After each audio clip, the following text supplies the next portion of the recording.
Bonjour à tous, aujourd'hui résolution d'une équation du premier degré avec 5x moins 7 inférieur ou égal à 8x plus 11.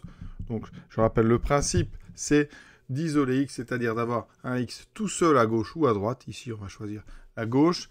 Donc la première étape, ça va être de se débarrasser des termes gênants. Alors, les termes gênants, c'est moins 7 et ici c'est 8x. À gauche, on va se débarrasser de ce moins 7. Comment fait-on? On réécrit l'équation. On laisse un petit peu de place ici à droite. On a 8x plus 11. La première étape, pour enlever ce moins 7, il faut ajouter 7 des deux côtés. Donc on va faire plus 7 des deux côtés. Ça ne change pas le sens. D'accord? Donc la première étape va nous amener à 5x plus petit ou égal à 8x plus 11 plus 7, ça fait 18. D'accord? Deuxième étape, il faut se débarrasser de ce 8x pour mettre tous les x ensemble du côté gauche. Donc, on va enlever des deux côtés 8x. Ça donnera 5x moins 8x à gauche et ici 8x plus 18 moins 8x à droite. Donc, à gauche, on a 5x moins 8x. 5 moins 8, ça fait moins 3, donc on réduit, ça fait moins 3x. Inférieur ou égal à... Ici, vous voyez bien que 8x moins 8x, ça disparaît, il me reste 18. Les élèves qui ont bien compris le principe peuvent aller directement de l'inéquation de départ à cette étape-là, bien sûr.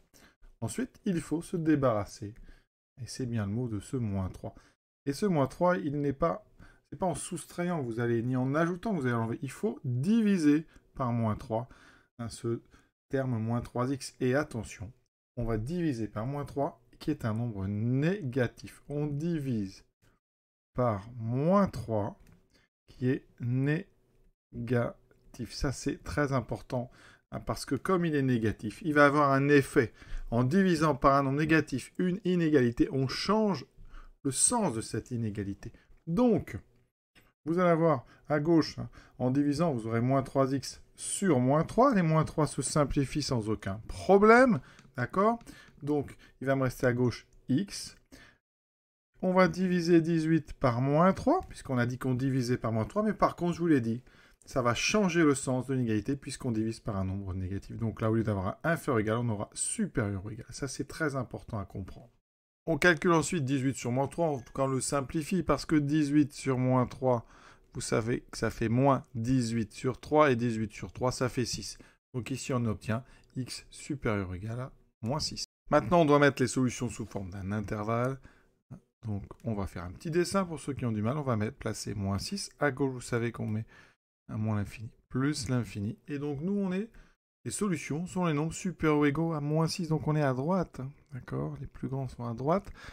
On a un symbole supérieur ou égal. Ou égal, ça veut dire que donc, x a le droit d'être égal à moins 6. Donc, moins 6, c'est solution. On va fermer le crochet, c'est-à-dire on va l'orienter vers la zone jaune. Vous voyez?